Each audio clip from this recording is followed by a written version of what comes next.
ನಮಸ್ಕಾರ ಎಲ್ರಿಗೂ, welcome back to my channel Mane Kai ರುಚಿ. ಇವತ್ತು ನಾನು ಸುಲಭವಾಗಿ ಕಾರ್ನ್ಫ್ಲೇಕ್ಸ್ ಮಿಕ್ಸ್ಚರ್ ಮಾಡೋದನ್ನು ತೋರಿಸ್ತಾ ಇದ್ದೀನಿ.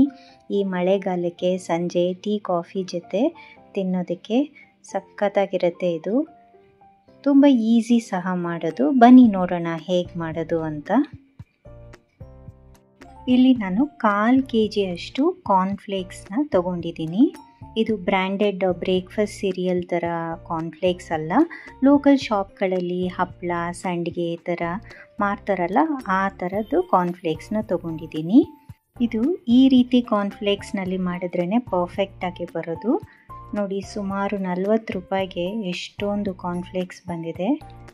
1 ಲೋಟದಷ್ಟು ಕಡಲೆಕಾಯಿ ಬೀಜನ ತೊಗೊಂಡಿದ್ದೀನಿ, 1 ಲೋಟದಷ್ಟು ಹುರುಗಡ್ಲೆ, 1 ಕಪ್ಪು ಒಣ ಕೊಬ್ಬರಿ, 1 ಕಪ್ಪು ಕರ್ಬೇವಿನ ಸೊಪ್ಪು, 10 ರಿಂದ 15 ಗೋಡಂಬಿ, ಸ್ವಲ್ಪ ದ್ರಾಕ್ಷಿ, ಒಂದು 4-5 ಬೆಳ್ಳುಳ್ಳಿ ಹೆಸಳನ್ನು ಜಜ್ಜಿ ತೊಗೊಂಡಿದ್ದೀನಿ. ಇಲ್ಲಿ ಎಣ್ಣೆನ ಕಾಯಿಸ್ಕೊಂಡಿದ್ದೀನಿ. ಈ ಎಣ್ಣೆನ ಕಾದ ನಂತರ ಈ ರೀತಿ ಜಾಲರಿ ಸಹಾಯದಿಂದ ನಾವು ತೆಗೆದಿಟ್ಕೊಂಡಿರೋ ಐಟಮ್ಸ್ನೆಲ್ಲ ಈ ಥರ ಸೆಪ್ರೇಟಾಗಿ ಒಂದೊಂದೇ ಕರ್ಕೋಬೇಕಾಗತ್ತೆ. ಇಲ್ಲಿ ನಾನು ಈ ಕಾರ್ನ್ಫ್ಲೇಕ್ಸ್ನ ಸ್ವಲ್ಪನೇ ಕರಿತಾ ಇದ್ದೀನಿ. ಮೊದಲಿಗೆ ಫಸ್ಟು ಕಾರ್ನ್ಫ್ಲೇಕ್ಸ್ ಎಲ್ಲ ಕರ್ಕೊಂಡು ಬಿಡೋಣ. ಈ ಥರ ಬೇರೆ ಬೇರೆ ಬ್ಯಾಚಸಲ್ಲಿ ಕರಿಬೇಕಾಗತ್ತೆ. ನೋಡಿ, ಹಾಕಿದ ತಕ್ಷಣ ಚೆನ್ನಾಗಿ ಹರಳ್ಕೊಂಡು ಕ್ರಿಸ್ಪಿ ಆಗುತ್ತೆ. ಇದು ಈಗಿದಾಗಿದೆ. ಇದನ್ನು ತೆಗೆದು ನಾವು ಒಂದು ಟಿಶ್ಯೂ ಪೇಪರ್ ಮೇಲೆ ಹಾಕಿ ಇಟ್ಕೊಳ್ಳೋಣ. ಈಗ ಕಾರ್ನ್ಫ್ಲೇಕ್ಸ್ ಎಲ್ಲ ಕರೆದಿದ್ದಾಯಿತು. ಈಗ ನೆಕ್ಸ್ಟು ಕಡಲೆಕಾಯಿ ಬೀಜನ ಫ್ರೈ ಮಾಡ್ತಾಯಿದ್ದೀನಿ. ಇದನ್ನು ಅಷ್ಟೇ ಚೆನ್ನಾಗಿ ಗೋಲ್ಡನ್ ಬ್ರೌನ್ ಬರೋವರೆಗೂ ಫ್ರೈ ಮಾಡ್ಕೋಬೇಕು. ಈಗ ಇದು ಸಹ ಆಗಿದೆ. ಈಗ ಹುರುಗಡ್ಲೆನ ಫ್ರೈ ಮಾಡ್ತಾಯಿದ್ದೀನಿ. ಇದು ಬೇಗನೆ ಆಗಿಬಿಡುತ್ತೆ. ಒಂದು 4-5 ಸೆಕೆಂಡ್ಗೆ ಹಿಂಗೆ ಹಾಕಿ ಹಿಂಗೆ ಎತ್ಬಿಡಬೇಕು, ಇಲ್ಲಾಂದರೆ ಸೀದೋಗ್ಬಿಡುತ್ತೆ ಇದು. ಇದಾಗಿದೆ. ಇದನ್ನು ಸೈಡಿಗೆ ತೆಕ್ಕೊತಾ ಇದ್ದೀನಿ. ನೆಕ್ಸ್ಟು ನಾನು ಬೆಳ್ಳುಳ್ಳಿ ಜಜ್ಜಿ ಹಾಕ್ಕೊಂಡಿರೋಂಥ ಬೆಳ್ಳುಳ್ಳಿನ ಫ್ರೈ ಮಾಡ್ತಾಯಿದ್ದೀನಿ. ಇದು ಅಷ್ಟೇ ಈ ರೀತಿ ಗೋಲ್ಡನ್ ಬ್ರೌನ್ ಬರೋವರೆಗೂ ಫ್ರೈ ಮಾಡಿ ತೆಕ್ಕೊಂಡು ಸೈಡಿಗೆ ಟಿಶ್ಯೂ ಪೇಪರ್ ಮೇಲೆ ಹಾಕೋತಾ ಇರಬೇಕು. ಹಾಗೆಯೇ ಒಣ ಕೊಬ್ಬರಿನ ತಿನ್ನಾಗಿ ಈ ಥರ ಸ್ಲೈಸ್ ಮಾಡ್ಕೊಂಡು ಇಟ್ಕೊಂಡು ಈ ರೀತಿ, ಇದೂ ಅಷ್ಟೇ ಬೇಗನೆ ಆಗಿಬಿಡುತ್ತೆ. ಹಾಕಿದ ತಕ್ಷಣ ತೆಗೆದು ಬಿಡಬೇಕು. ಈಗ ನೆಕ್ಸ್ಟು ನಾನು ಗೋಡಂಬಿನ ಹಾಕ್ತಾಯಿದ್ದೀನಿ. ಗೋಡಂಬಿನೂ ಅಷ್ಟೇ ಗೋಲ್ಡನ್ ಬ್ರೌನ್ ಬರೋವರೆಗೂ ಫ್ರೈ ಮಾಡ್ಕೋಬೇಕಾಗತ್ತೆ. ನೋಡಿ, ಇದು ರೆಡಿಯಾಗಿದೆ. ಈಗ ನೆಕ್ಸ್ಟು ದ್ರಾಕ್ಷಿ, ಒಣ ದ್ರಾಕ್ಷಿನ ಹಾಕ್ತಾಯಿದ್ದೀನಿ. ಇದು ಅಷ್ಟೇ ಚೆನ್ನಾಗಿ ಊದ್ಕೊಂಡಿದ ನಂತರ ಇದನ್ನು ತೆಗಿಬೇಕಾಗತ್ತೆ. ಈಗ ಲಾಸ್ಟಲ್ಲಿ ಕರ್ಬೇವಿನ ಸೊಪ್ಪನ್ನು ಹಾಕಿ ಫ್ರೈ ಮಾಡ್ಕೋತಾ ಇದ್ದೀನಿ. ಇದೆಲ್ಲ ಗರಿ ಆಗೋಂಗೆ ಫ್ರೈ ಮಾಡಿದ್ದೀನಿ. ಈಗ ನೋಡಿ, ಎಲ್ಲ ಐಟಮ್ಸು ನಾವು ತೆಕ್ಕೊಂಡಿದ್ದಂಥ ಐಟಮ್ಸ್ ಎಲ್ಲ ನೀಟಾಗಿ ಟಿಶ್ಯೂ ಪೇಪರಲ್ಲಿ ಈ ರೀತಿ ಒರೆಸ್ಕೊಂಡು ಎಕ್ಸ್ಟ್ರಾ ಎಣ್ಣೆನೆಲ್ಲ ತೆಕ್ಕೋಬೇಕಾಗತ್ತೆ.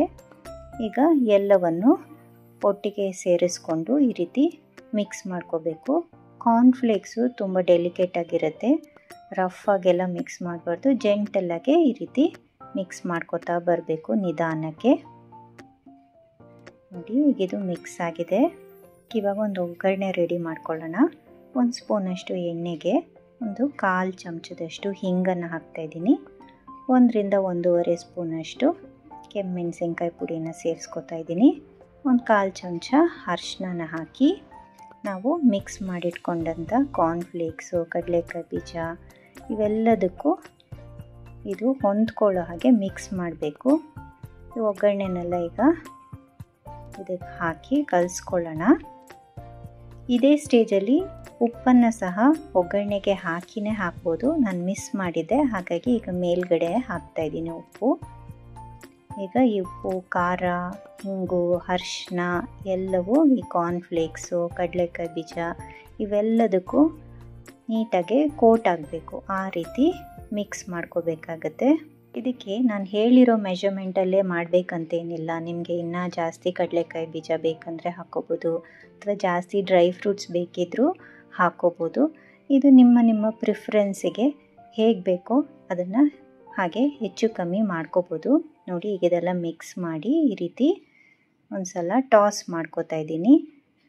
ಇದು ಚೆನ್ನಾಗೆ ಮಿಕ್ಸ್ ಆಗಬೇಕು. ಸ್ವಲ್ಪ ಅಗಲವಾಗಿರೋಂಥ ಪಾತ್ರೆನ ತಗೊಂಡು ಈ ರೀತಿ ಮಿಕ್ಸ್ ಮಾಡಿಕೊಂಡ್ರೆ ನೀಟಾಗೆ ಮಿಕ್ಸ್ ಆಗುತ್ತೆ. ಹೀಗಿದಾಗಿದೆ. ಇದಕ್ಕೀಗ ನಾನು ಕಲ್ಲು ಸಕ್ಕರೆನ ಹಾಕೋತಾ ಇದ್ದೀನಿ. ಇದು ಆಪ್ಷನಲ್ಲು, ನಿಮಗೆ ಬೇಕಿದ್ದರೆ ಹಾಕ್ಕೋಬೋದು, ಇಲ್ಲಾಂದರೆ ಸ್ಕಿಪ್ ಮಾಡ್ಬೋದು. ಈಗ ನಮ್ಮ ಮಿಕ್ಸ್ಚರ್ ಎಲ್ಲ ನೀಟಾಗೆ ಕಲಸಿ ರೆಡಿಯಾಗಿದೆ. ಈಗ ಒಂದು ಏರ್ ಟೈಟ್ ಕಂಟೈನರ್ಗೆ ಇದನ್ನು ಟ್ರಾನ್ಸ್ಫರ್ ಮಾಡಿ ಇಟ್ಕೊಂಡ್ಬಿಟ್ರೆ 1 ತಿಂಗಳಾದರೂ ಏನೂ ಆಗೋದಿಲ್ಲ, ತುಂಬ ಫ್ರೆಶ್ ಆಗೇ ಇರುತ್ತೆ. ಒಂದ್ಸಲ ಈ ಥರ ಒಂದು ಲಾರ್ಜ್ ಕ್ವಾಂಟಿಟಿಯಲ್ಲಿ ಮಾಡಿಟ್ಕೊಂಡ್ಬಿಟ್ರೆ ಮನೆಗೆ ಯಾರಾದರೂ ಗೆಸ್ಟ್ ಬಂದರೆ ಸರ್ವ್ ಮಾಡೋಕ್ಕೂ ಚೆನ್ನಾಗಿರುತ್ತೆ. ಹಾಗೆ ಅಂಗಡಿಯಲ್ಲಿ ಪಾಮ್ ಆಯಿಲಲ್ಲಿ ಕರೆದಿರೋ ಅಂಥ ಮಿಕ್ಸ್ಚರು ಮತ್ತು ಹಳೆ ಎಣ್ಣೆಗಳಲ್ಲೆಲ್ಲ ಕರೆದಿರ್ತಾರೆ. ಆ ಮಿಕ್ಸ್ಚರ್ ತಿನ್ನೋದಕ್ಕಿಂತ ಈ ರೀತಿ ನಮ್ಮ ಮನೇಲಿ ಫ್ರೆಶ್ಶಾಗೆ ಮಾಡಿಕೊಂಡು ನಮ್ಮ ಫ್ಯಾಮಿಲಿಗೆ ಸರ್ವ್ ಮಾಡಿದ್ರೆ ಟೇಸ್ಟಿಯಾಗೂ ಇರುತ್ತೆ, ಹಾಗೆ ಹೆಲ್ತಿಗೂ ರಿಸ್ಕ್ ಇರೋದಿಲ್ಲ.